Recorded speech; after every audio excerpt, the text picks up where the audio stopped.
Muy bien, vamos a estar leyendo 2 de Corintios capítulo 7, versículo 1 al 4, donde dice lo siguiente: así que, amados, puesto que tenemos tales promesas, limpiémonos de toda contaminación de carne y de espíritu, perfeccionándonos en la santidad y en el temor de Dios.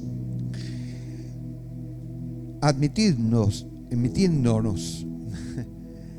a nadie hemos agraviado, a nadie hemos corrompido, a nadie hemos engañado. No lo digo para condenarlos, pues ya he dicho antes que estáis en nuestros corazones para morir o para vivir juntamente. Muy bien. Ahora, expliquemos un poquito este tema. En este capítulo trata del consuelo y la alegría que tenía Pablo al recibir una noticia de parte de Tito. De hecho, que habla precisamente de una persona que había cometido un grave pecado, y nosotros podemos ver eso en 1 de Corintios capítulo 5, donde el hijo de un papá en el cual se metió con su madrastra hizo un pecado de adulterio, y esto no lo sabía resolver la iglesia, por ende lo dejó en shock y no sabían qué hacer. Y por eso Pablo le escribe en la primera carta, cuando se enteró, en forma dura, para que de alguna manera ellos solucionen ese tema, para que esto no siga afectando más de lo que ya estaba afectando. Había muchos que estaban en desacuerdo, había muchos que estaban, ¿no es cierto?, enojados, había ya chismes, había divisiones, y de hecho que esto estaba perjudicando muchísimo a la iglesia. Entonces Pablo le escribe en forma enérgica que solucione de una vez por todas. Todos los ancianos que están ahí, que eran discípulos de Pablo, que puedan solucionar de una vez y por todas este tema. Y cuando solucionaron el problema, vino Tito a darle las buenas nuevas. Vino Tito a decirle: mira, Pablo, la carta que escribiste dio muy buenos resultados. De hecho, que tocó el corazón de muchas personas. Y de esta manera ellos, en obediencia, pusieron tomar las riendas y poner la situación en su lugar. Y Pablo se alegró tanto porque vio los resultados de la primera carta, que el gozo era tan tremendo que él lo pudo expresar, que aunque en vida o en muerte, él estaba dispuesto a entregártelo todo a la iglesia que estaba prosperando espiritualmente en Corinto. Esto nos da a entender muchas cosas. En primer lugar, la intención que tenía Pablo con respecto a levantar obras. Ahí dejaba su vida, ahí dejaba su todo, porque Dios lo levantó, Jesús lo levantó con el propósito de predicar a los gentiles, de ir a aquellas personas que no conocían a Cristo, y no de predicar algo que, bueno, no les iba a servir, no de predicar una religión o una costumbre, sino que el reino de Dios consiste en tener una vida en la cual nosotros nos conectamos todos los días con Dios, de tal manera que manifestamos la gloria de Dios acá en la tierra. Eso es lo que debe la iglesia hacer. Aunque el enemigo te diga: bueno, mucha iglesia, ¿por qué no te vas una vez por mes o una vez por año? Sin embargo, necesitamos fortalecernos. Muchos quizás no estén de acuerdo, pero la palabra de Dios dice lo contrario. La palabra de Dios dice en Hebreos capítulo 10, versículo 25, no dejándose de congregar como algunos tienen por costumbre. Porque sabe que la vida espiritual tiene que tener mantenimiento. Porque sabe que la vida espiritual tiene que tener una continuidad. Y cuando tiene una descontinuidad, es porque algo está pasando. Es porque el enemigo te está llevando a otro lado, para que no entiendas, para que no comprendas, para que no te levantes, para que no te fortalezcas. ¿Por qué? Porque eres un enemigo en potencia para él. La iglesia de Corintios fue una iglesia, ¿no es cierto?, una de las tantas, pero tenía muchas luchas, porque era un lugar precisamente en el cual se tenía que establecer el reino de Dios y era la boca del lobo. Y de alguna manera Pablo trataba de que aquellos que estaban al frente se fortalecieran de tal manera con la palabra de Dios que ellos puedan levantarse en medio de la circunstancia y con autoridad decirle a las personas que estaban en pecado que Dios todavía aún no había cerrado las puertas de los cielos, que todavía había oportunidad y que algún día la gracia de Dios se iba a terminar. Es por eso que hablaba de la resurrección de Cristo, de la segunda venida, de la primera venida. Hablaba precisamente de la gloria de Dios y la gloria postrera. Esto tenemos que llevar en cuenta para que de alguna manera el Señor bendiga de una manera especial nuestras vidas. Ahora bien, en el capítulo 7 Pablo insta a los creyentes a purificar sus vidas en santidad como resultado de la tristeza que produce salvación. ¿Cómo es eso de que la tristeza produce salvación? Ahora yo voy a estar explicando eso. Y no la que produce muerte. También se enfoca, escuche bien, en la importancia de la restauración en la comunidad cristiana y la confianza que tiene en ellos. Acá podemos ver 4 principios importantes que debemos tener en cuenta: purificación y santificación, santidad. Segundo, el arrepentimiento según Dios. Tercero, la alegría por la restauración de los corintios. Cuarto, confianza y relación saludable. Empecemos por el primer punto. La purificación y santificación. Pablo insta a los creyentes a purificarse de toda contaminación de carne y el espíritu. Carne y espíritu. Acá hay algo interesante. Acá tenemos 2 propuestas que debemos llevar en cuenta: la carne y el espíritu. La primera, limpiarnos de toda contaminación de carne. Esto tiene que ver con nuestra conciencia. Esto tiene que ver con nuestra conciencia. El hombre se deja llevar más por las pasiones que por la conciencia. Ahí es cuando fracasa. Ahí es cuando se extravía. Y esto se debe a su naturaleza. Es por eso que debemos diferenciar bien entre lo moral y lo inmoral. O sea, yo no estoy hablando como un santulón acá. Pero la palabra de Dios nos enseña esto y de esta manera nosotros debemos llevarlo en la práctica.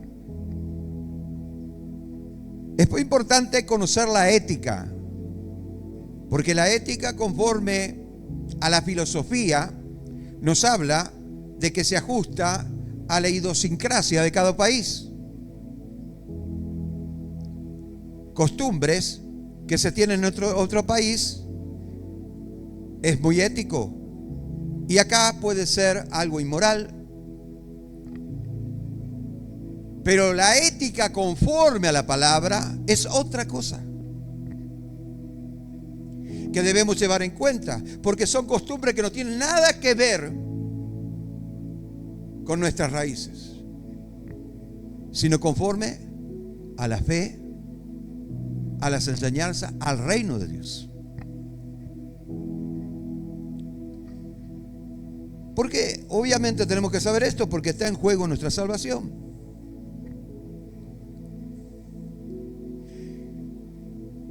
Jesús, el mediador del nuevo pacto, en su sangre rociada, habla mejor que la de Abel. Hebreos capítulo 12, versículos 24 y 25. Mirad que no desechéis al que habla, porque si no escaparon aquellos que desecharon al que los amonestó en la tierra, mucho menos nosotros si desechamos al que nos amonesta desde los cielos. En la tipología, cuando abrimos el libro de Génesis, encontramos que Caín mata a Abel por una cuestión de celos.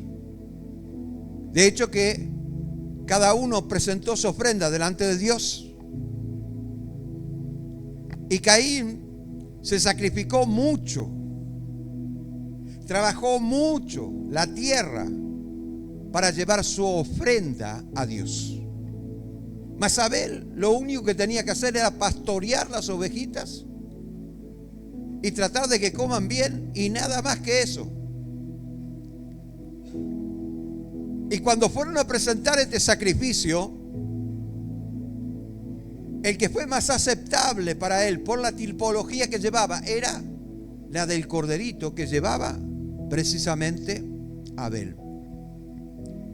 Y no el sacrificio que hizo Caín. Entonces dijo: ¿cómo, Dios? Yo me he matado trabajando bajo el sol, arando, disqueando,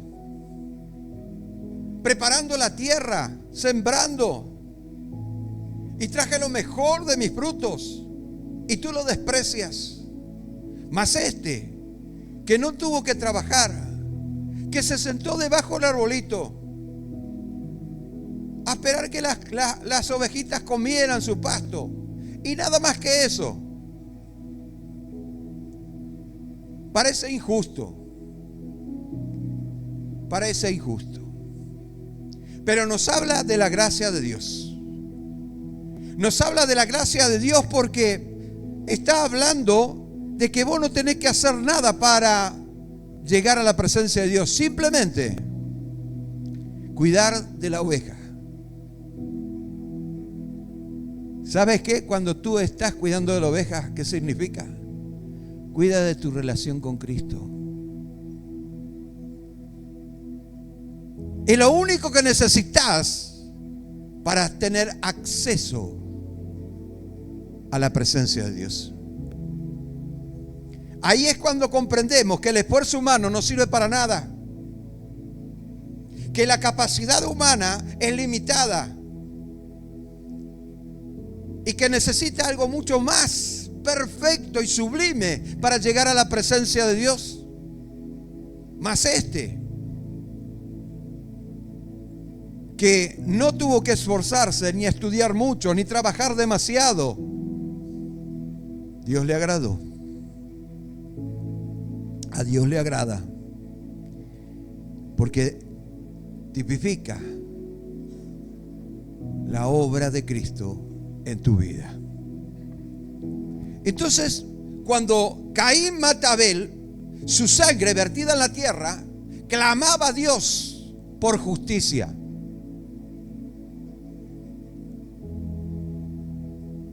Y Dios reprendió a Caín. Lo mismo que sucedió con la sangre de Cristo, con un tono quizás muy diferente, al que nosotros nos imaginamos. Pero de alguna manera Dios estaba reprendiendo al mundo. El sol se oscureció, la tierra tembló, los muertos resucitaron, las piedras se partieron. Desde el momento que Él dijo, consumado es, y entregó su espíritu. Porque aún la maldad tan grande de la naturaleza del hombre llegó a la instancia de que cuando Jesús le pide agua, le dieron vinagre y Él inclinó su cabeza y entregó su espíritu. Escuche, entonces limpiémonos de toda contaminación de carne y de espíritu. ¿Cómo podemos interpretar, limpiar nuestro espíritu? ¿Acaso se puede pecar en forma independiente? Mi pecado es mi espíritu y mi pecado en la carne. Sin embargo, no nos enseña eso y sería una mala interpretación, porque es un componente. El hombre es un componente de tres áreas fundamentales: el espíritu, el alma y el cuerpo. Y nos habla precisamente que cuando le damos lugar a la carne, afecta a nuestro espíritu. Nuestro espíritu es el centro mismo de operaciones del Espíritu Santo, en el cual se comunica a través de revelación a nuestra alma, y nuestra alma le da la forma del mensaje. Y es un proceso. Atienda, entonces es importante que nosotros podamos comprender este proceso, porque en este proceso no es que pecó el espíritu y no es que pecó la carne, sino que la misma influencia de la carne hace que nuestro espíritu se afecte. Y al afectar nuestro espíritu, la comunión con el Espíritu Santo se cierra. Es por eso que tenemos que vivir pidiendo perdón a Dios, porque vivimos cometiendo errores. Pero una cosa es cometer errores y otra cosa es usar la excusa de decir, soy imperfecto y por eso cometo errores. Eso es una excusa. Pero dejemos, ese no es mi tema. 1 Corintios capítulo 6, versículo 19 al 20. Dice: ¿o ignoráis que vuestro cuerpo es templo del Espíritu Santo, el cual está en vosotros, el cual tenéis de Dios, y que no sois vuestro? Como diciendo, no tenés ningún derecho. Todo lo que tú hagas que pueda afectar el templo del Espíritu Santo es tomado en cuenta. Y no solamente estás sembrando en esta tierra, sino puede afectar tu futuro con tu relación en lo espiritual o las bendiciones en el reino. Porque habéis sido comprados por precio. Glorificad a Dios en vuestro cuerpo, en vuestro espíritu, los cuales son de Dios. Él te compró y tiene todos los derechos adjudicados. Más el libre albedrío que tenés vos hace que hagas lo que a vos se te antoje conforme a tu voluntad. Y Dios no te va a decir nada, pero tarde o temprano vas a dar cuenta. Tarde o temprano vas a dar cuenta. Y te puedo dar 228,000 versículos bíblicos que hablan precisamente de eso.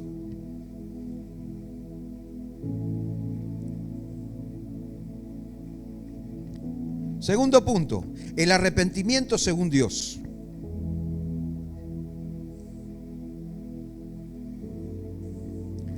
Ahora, me gozo, no porque haya sido contristado, entristecido quiere decir, sino porque fuiste contristados para arrepentimiento, porque habéis sido contristados según Dios, para que ninguna pérdida padecieseis por nuestra parte. Porque la tristeza, según Dios, produce arrepentimiento para salvación, de que no hay que arrepentirse. Pregunta. Pero la tristeza del mundo produce muerte. Ahora bien, Pablo explica que la tristeza que produce Dios es diferente a la tristeza que produce el mundo.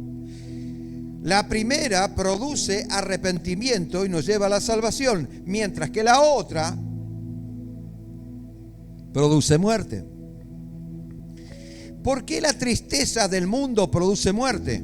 Y quiero explicar eso, porque es un sentimiento de remordimiento y culpa que no busca la reconciliación con Dios, sino que se enfoca en el egocentrismo y la autocompasión y la amargura. Escuche, y acá me quedo en el medio. Autocompasión. Para aquellos que están diciendo, yo todavía no lo superé, no puedo superar lo que me pasó. Escuche, Dios está dispuesto a ayudarte, pero vos estás dispuesto a ayudarte a vos mismo. ¿Estás dispuesto a levantarte por la fe? Eso es lo que nos enseña la palabra de Dios.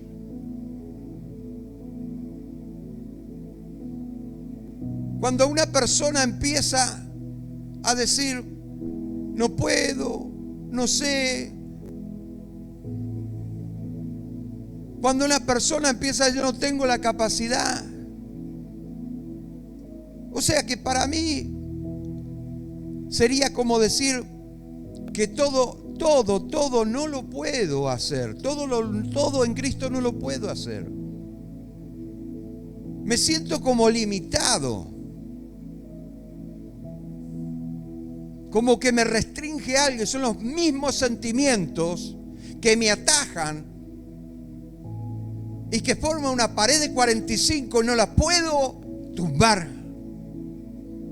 Hasta el día que yo me decida a levantarme,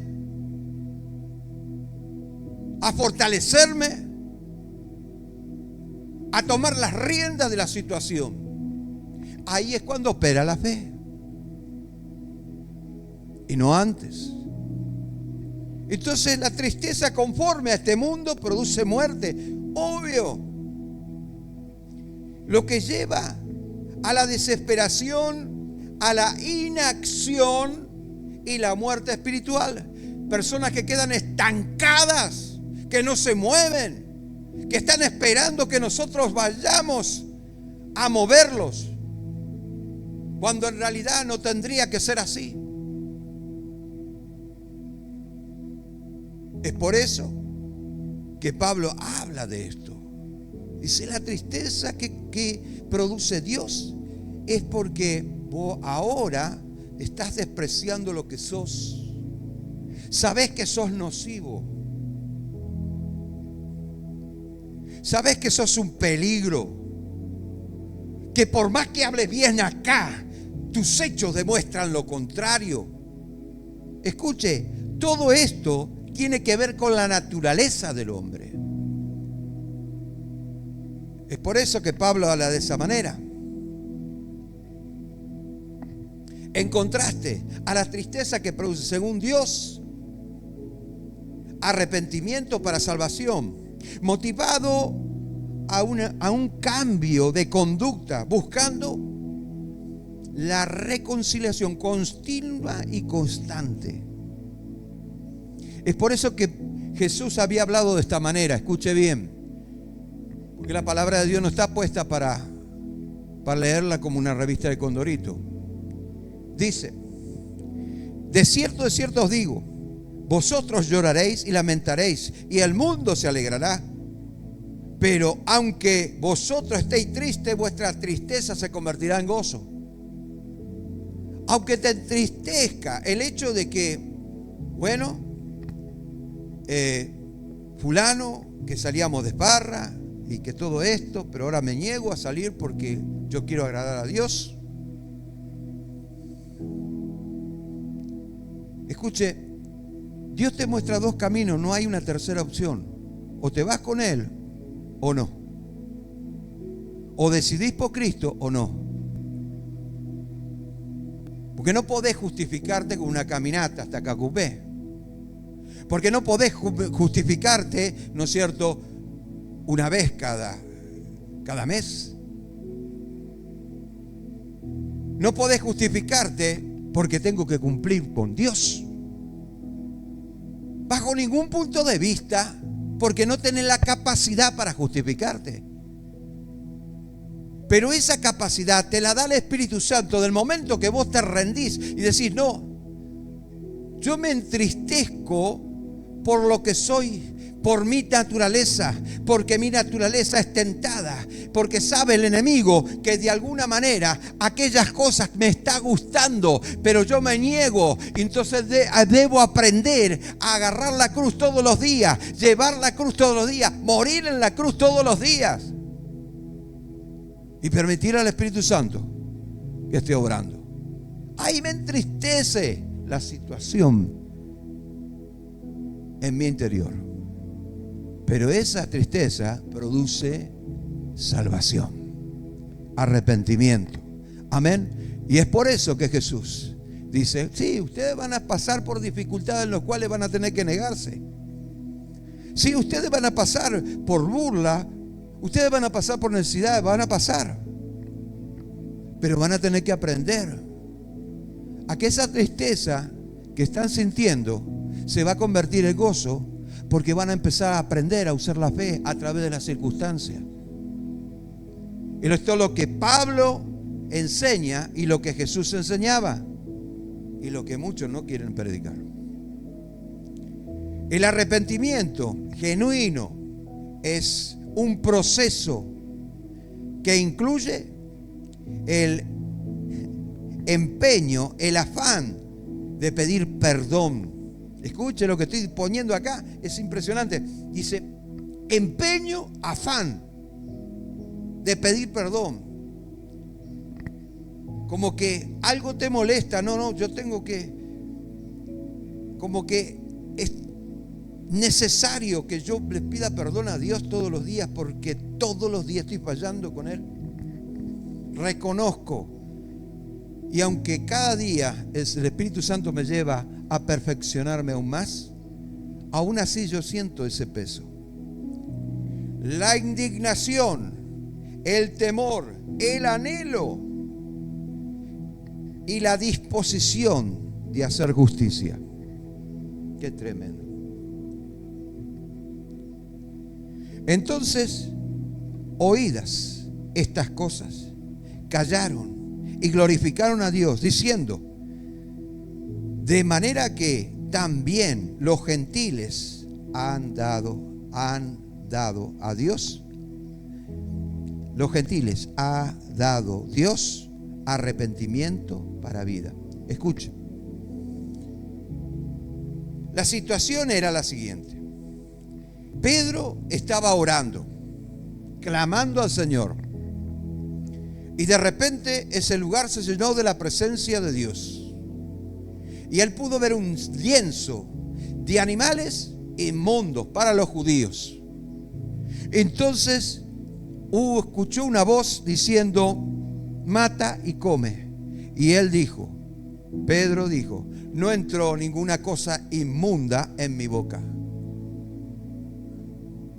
Y la voz replicó diciendo, mata y come. No llames inmundo lo que yo he santificado. Había una persona del otro lado que estaba clamando a Dios. Era una persona que estaba en el ejército romano. Estaba clamando, buscando la presencia de Dios, porque se había convertido al cristianismo. Es muy probable que fue aquel que fue a los pies de Jesús y le dijo: mi siervo está gravemente enfermo. Y Jesús le dijo: yo iré y le sanaré. Y él le dijo: no soy digno de que entres en mi casa, solamente di la palabra y mi criado sanará. Y cuando estaba orando, a Pedro se le presenta esta imagen. Y momentos después llegan dos siervos y le dicen: Cornelio, un hermano llamado Cornelio, te está buscando. Y Pedro dijo: bueno, voy a ir. Y cuando llegó a la casa de Cornelio, lo que sucedió fue lo siguiente: que empezó a predicar, pero lo primero que le dijo, una advertencia: tú sabes lo inmundo que es que nosotros los judíos estemos con los gentiles. Qué soberbio, orgulloso, qué pedante. Fue horrible lo que le dijo. Mas él le agachó la cabeza y dejó que Pedro entrara en su casa. Y empezó a predicarle. Y ahí vemos, y yo creo que comprendió la imagen que le había mostrado Dios. No llames inmundo a lo que yo santifico. Y en ese momento el Espíritu Santo cayó, descendió. ¿Y sabe qué sucedió? Empezaron a hablar en otras lenguas. Se manifestaban de una manera tremenda. La gloria de Dios había descendido en ese lugar. Pero después vemos cómo Pedro testifica a los demás apóstoles. Mire, esto es lo que sucedió con aquel que estaba dentro del ejército romano.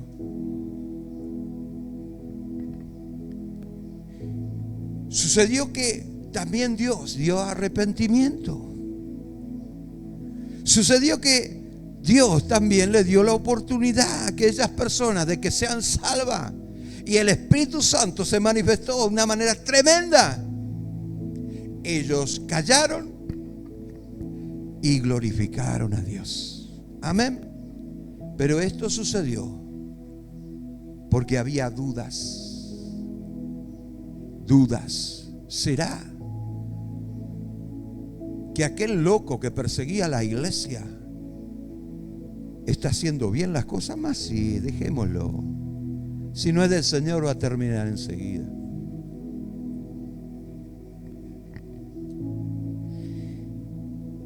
Con eso le quiero decir que el arrepentimiento, la tristeza de Dios se transforma en gozo. Produce arrepentimiento. Nos hace ver en un espejo lo que somos realmente y lo que quiere Dios hacer de nuestra vida. Tercer punto: la alegría por la restauración de los corintios.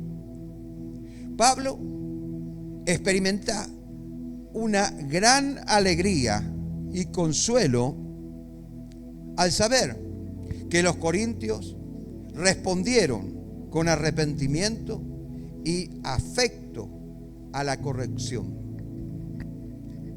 Amaban que fueran corregidos. Amaban la verdad.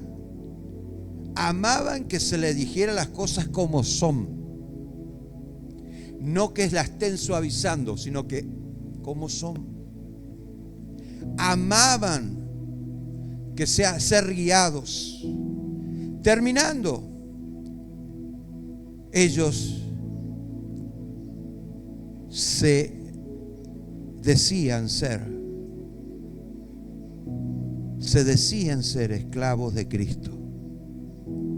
Tremendo, ¿no? Entonces,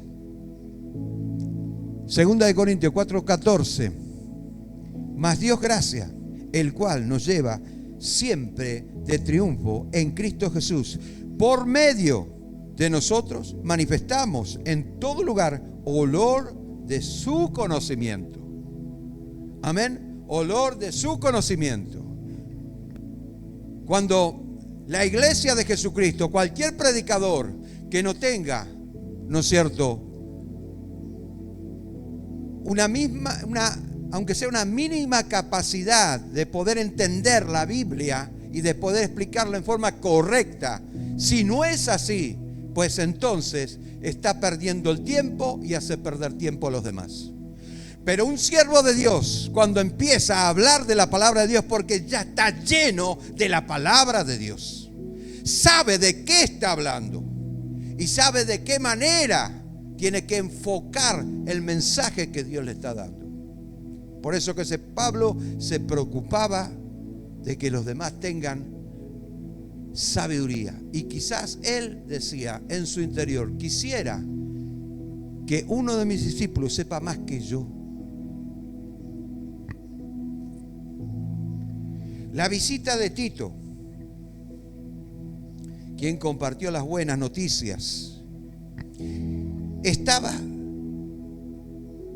buenas noticias consolaron a Pablo, quien se sintió alentado, alegre, al saber que la tristeza que provenía de Dios había producido un fervor genuino, como un avivamiento, y el deseo de corregir situaciones, de recurrir a la palabra. Segunda de Corintios 7, 6 y 7 dice lo siguiente: pero Dios, que consuela a los humildes, nos consoló con la venida de Tito, y no solo con su venida, sino también con la consolación con que había sido consolado en cuanto a vosotros, haciéndonos saber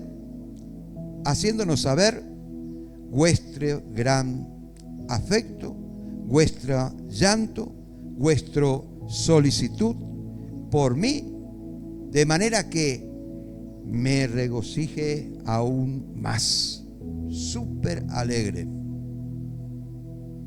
Qué lindo es sentir esa alegría, saber que lo que estás haciendo no es en vano, algo tiene que producir. Cuarto punto, dice: confianza y relaciones saludables.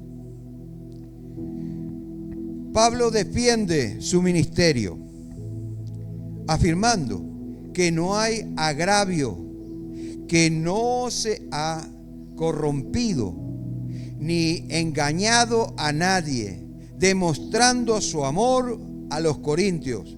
Esto tiene que ser así, la ley del ejemplo. Viví lo que predicás. Segunda de Corintios 7:2.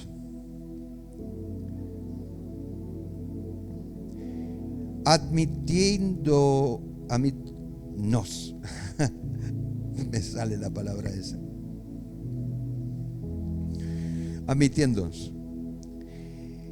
A nadie hemos agraviado, a nadie hemos corrompido, a nadie hemos engañado. Pablo pide a los cristianos de Corintios que abran su corazón, afirmando que él y sus colaboradores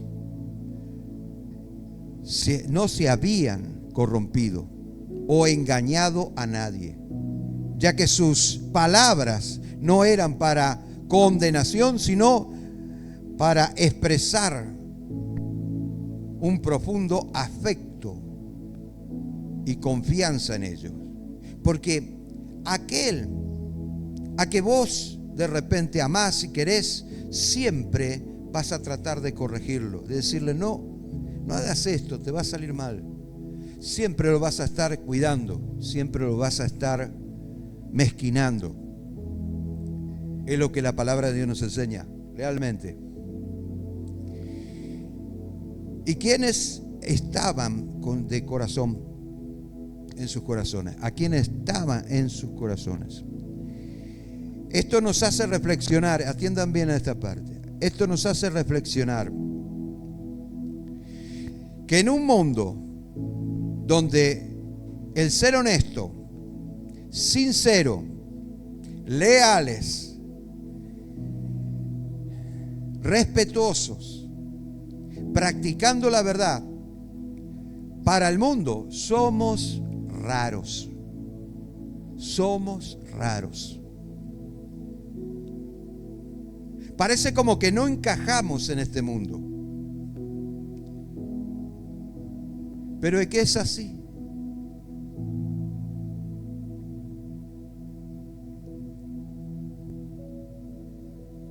Hay grupos que son rarísimos. Sin embargo, cuando vos sos honesto, sos un tonto. Cuando vos sos respetuosos, sos más tontos todavía. Somos raros. Pero el cristiano debe marcar la diferencia. Acuérdense de este pasaje bíblico, llévenlo en cuenta. Jehová, ¿quién habitará en su tabernáculo? Pregunta. ¿Quién morará en tu monte santo? El que anda en integridad y hace justicia y habla verdad en su corazón, el que no calumnia con su lengua, ni hace mal a su prójimo, ni admite reproche a alguno contra su vecino, aquel cuyos ojos el vil es menospreciado. Pero ahora a los que temen a Jehová,